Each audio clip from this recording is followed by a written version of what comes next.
श्री राधा कृष्ण भगवान की जय।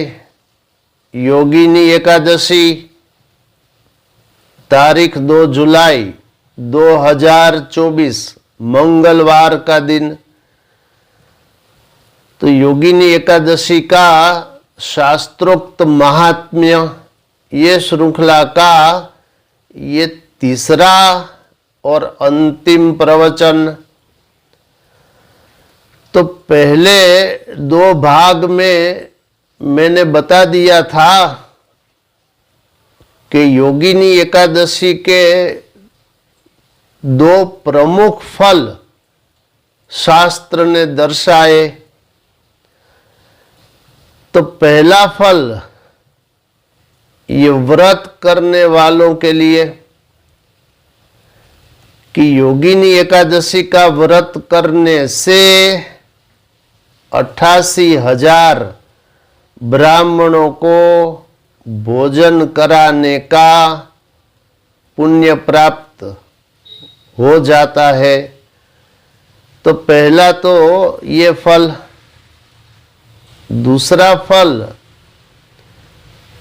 कि शास्त्र में ये जो कथा वर्णित है, उस कथा को पढ़ने और सुनने से मनुष्य के सब पाप नष्ट होते हैं।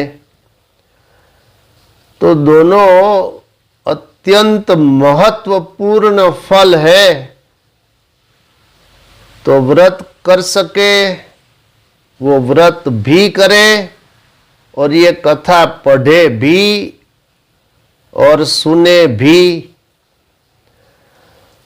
और जो व्रत न कर सके वो कम से कम ये कथा पढ़े और सुने। तो दोनों का फल मैंने बोल दिया है। अब यहां से तीसरे और अंतिम भाग की ये कथा सुनेंगे। ये हेममाली मार्कंडेय मुनि से कहता है।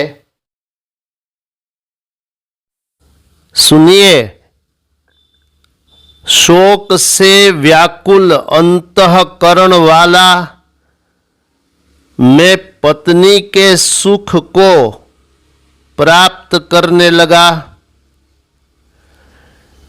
हे मुने, उससे क्रुद्ध होकर कुबेर ने मुझे शाप दे दिया।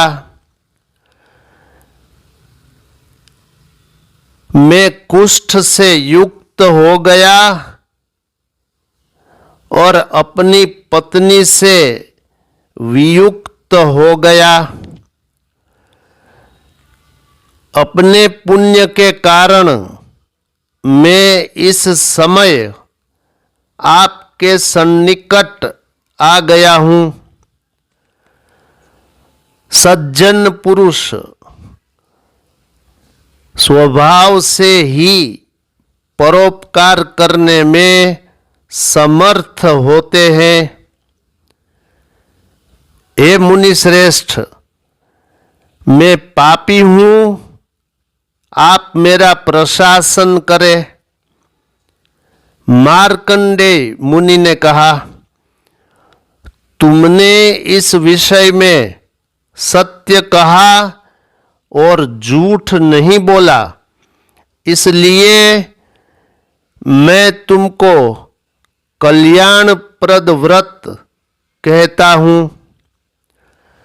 आषाढ़ मास के कृष्ण पक्ष में होने वाली एकादशी योगिनी एकादशी का व्रत करो।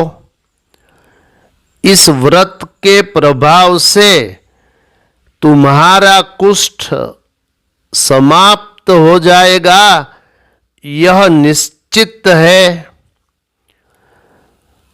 ऋषि के इस वाक्य को सुनकर उसने पृथ्वी पर दंड के समान प्रणाम किया।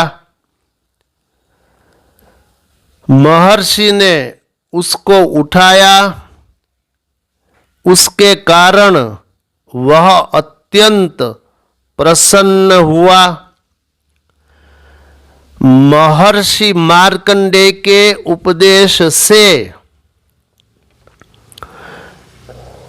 उसने योगिनी व्रत किया और उसके 18 प्रकार के कुष्ठ समाप्त हो गए।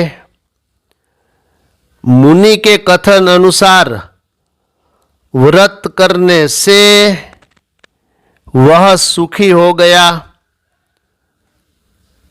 हे नृप श्रेष्ठ, यह इस प्रकार का योगिनी व्रत कहा गया। 88,000 ब्राह्मणों को भोजन कराने से जिस फल की प्राप्ति होती है, योगिनी व्रत का भी उसी के समान फल होता है। यह आख्यान महापाप को शांत करने वाला और महान पुण्य रूपी फल प्रदान करने वाला है। इस कथा को पढ़ने तथा सुनने से मनुष्य सब पापों से मुक्त हो जाता है। अब यहाँ कथा समाप्त। अब प्रमाण सुनिए। ये मैंने आपको श्री पद्म महापुराण के उत्तरखंड से सुना दिया।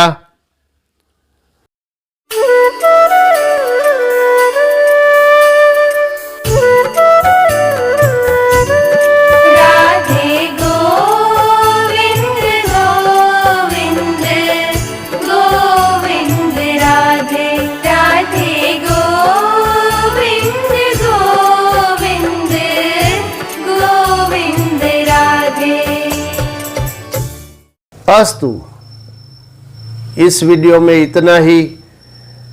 मैं आशा करता हूँ जैसा मैंने तीनों भाग में बोला है, ये आप लोग पढ़ेंगे भी, सुनेंगे भी और व्रत कर सके तो व्रत भी करें।